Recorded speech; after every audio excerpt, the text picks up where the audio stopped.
How's it? Indian Cowboy, DocSports.com, coming at you on Tuesday, March 26th, as we get this video to you a little bit earlier today.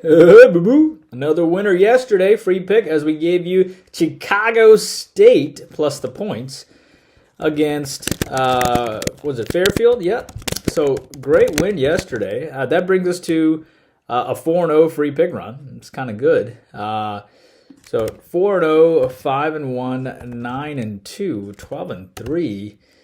13-4, 21-9, 26-11. That's pretty awesome. So looking forward to get you a great free pick winner today. How many free picks do I have for you today? I have about 5 free picks today. Not as many games going on, but of course baseball's around the corner, so don't feel too bad. 1, 2, 3, 4, 5. Yep. Hello, I'm Indian Cowboy. This is Doc Sports. Indian Cowboy has been around. The algorithms of Indian Cowboy have been around for 19 years. Doc Sports, 53 years. I have a doctorate and a master's in biostatistics. That's how these algorithms work. Welcome to my podcast. Our best selections are over at docsports.com under Arun Shiva. Our next best selections are our free picks and leans, which is what you're watching right now. If you can't get enough of us, we have a YouTube premium channel for $20 a month. We come at you on Wednesday and Thursday nights, where we actually teach you how to do your own algorithms. It's basically where we teach you how to fish. And we slowly go through 10 games for you that you choose. And you get the first look at next day's ball games. It's a great community recorded podcast that's summarized at the end. And in case you don't have time to watch the whole thing, it's summarized at the end for you. The link to YouTube Premium is in the comments section, as well as a link to how to get your free $60 worth of premium selections. If you want more content, hop onto our Twitter. It has our consensus reports, our trends on late night ball games, and our hot takes on sports there. All right, let's get to your free play winner today. It is going to be between Georgia and Ohio State today. What do I need to tell you real fast? We had a great day yesterday. We won our 7-unit college basketball on Arkansas State. They won in a rout. We also won with a 7-unit NBA, barely, with the Nets getting it done over the Raptors. We've won 3 straight winning days in college basketball now for plus 1,800. We won, or plus 1,700, I think. 5, 5, and 7, yes. And we won a 5-unit Saturday. We won on Seattle. We won a 5-unit Sunday on the Iowa over. And then we won a 7-unit on Monday on Arkansas State. In the NBA, we won 3 straight days. We gave you a 7-unit winner yesterday on the Nets on Monday. On Saturday, we gave you a 4-unit winner on the Kings plus a 2.5 over the Magic, outright winner. On Friday, we gave you the 8-unit winner on the Pelicans plus a 3 over the Heat, which was like a 26-point cover winner, outright winner. 3 in a row in college basketball, 3 in a row in the NBA. We're going for 4 in a row in college basketball, 4 in a row in the NBA, in style with a 7-unit selection at 7 p.m. in college ball, 7:40 p.m., 7-unit selection in the NBA at 7:40, and a 7-unit selection in the NHL at 8 p.m. So we're on a 6-0 basketball run for plus 3,700 now.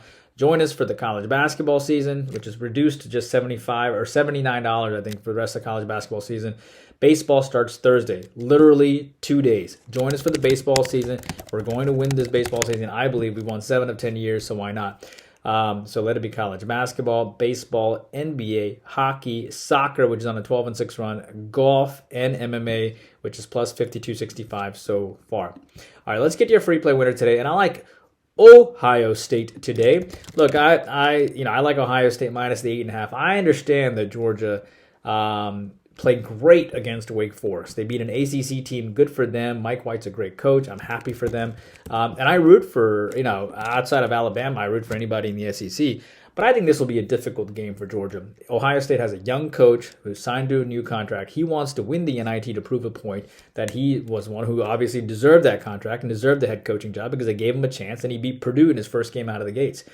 So he's really trying to prove himself, and he's super young. I think he's in his mid-30s too. And this is still, imagine if this was the basketball game between Georgia and Ohio State. Imagine how much of a big deal that would be. I'm sorry, a football game between Georgia and Ohio State.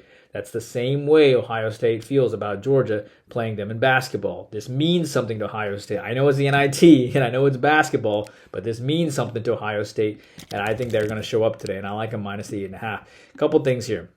Number one, there's no history between these two basketball teams. You have a Ohio State team that's now a top 40 team in offense, and they solidly beat Nebraska by 9 early this year. And Nebraska is much better than Georgia, okay?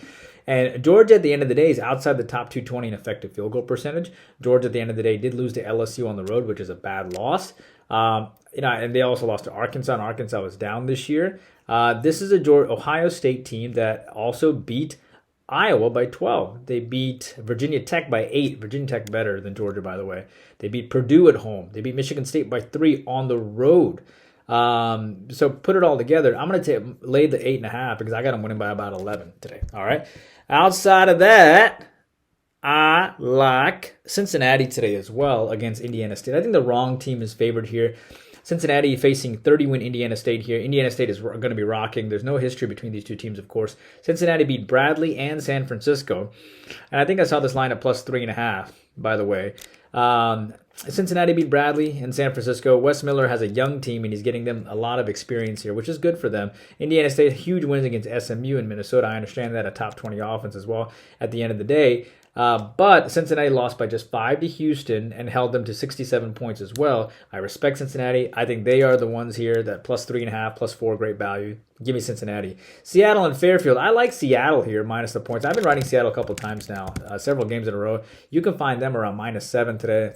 But I lean on Seattle here. These two teams met in 2018 when Fairfield was, with 2018 with Fairfield winning. The 21-win team, by the way, is favored over the 24-win team.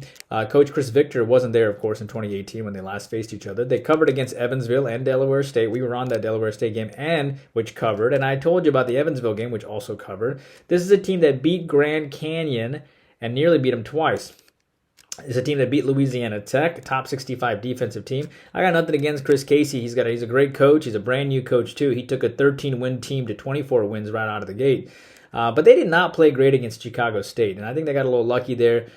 Seattle, in my opinion, is the better team. Hard to ignore a top 65 defense here in Seattle. This team lost in double overtime to Washington. This team lost to VCU and San Francisco by just 4 points away from home. Lean on Seattle. The Thunder and the Pelicans today, I lean on Oklahoma City, minus the 1.5 or minus the 2 or whatnot. This team won 107-83 last time. I understand the Pelicans have revenge, but the Pelicans did beat them in November as well, so they split the season series so far. Oklahoma City's off of a bad loss to Milwaukee, 93-118. They're going to be ticked coming into this game. They don't typically lose back-to-back games either. I understand there's no Ingram, and Dort will probably play here for Oklahoma City. I'm a fan of New Orleans, don't get me wrong. They've been playing pretty well, but Oklahoma City's off of a loss. They only put up 93 points in their last game, and they're going to be ticked off, and they have better depth anyway on this squad. Lean on Oklahoma City minus the 1.5 or 2. Finally, Lakers and Bucks. I lean on the Bucks. I think I saw minus 8.5, but no Giannis here, no problem. Dame getting a feel for this team. Giannis did play in his last game, but he's been checking in and out of games. But I like the Lakers won by 1 point back on March 8th. That loss is pretty new in the minds of these Bucks, so that was like 3 weeks ago. Lakers are 40-32, by the way. They've won 3 in a row. They beat Minnesota, Milwaukee, and Oklahoma City recently. Dinwiddie has been a huge boost for them. Having said that, Milwaukee just crushed Oklahoma City, and I think with the revenge angle they have against the Lakers, I do like Milwaukee here. But in one way, I kind of think sometimes that the Lakers saw what Milwaukee did to this team. So they're going to be a little bit more careful, I would think. I lean on the Bucks, and I also lean on the under in this game for what it's worth. That's what I have for you guys. Remember, 7-unit college basketball at 7, going for 4 straight. 7-unit NBA at 740, going for 4 straight. NHL, nice winner on Buffalo, 4-1 recently. 7-unit selection tonight as well. Hope you guys are doing well. Please take a moment to like, subscribe, and of course, baseball starts in 2 days. That early bird package is up too. Take a moment to like and subscribe, and I'll see you back here tomorrow. Indian Cowboy working hard for you every single day.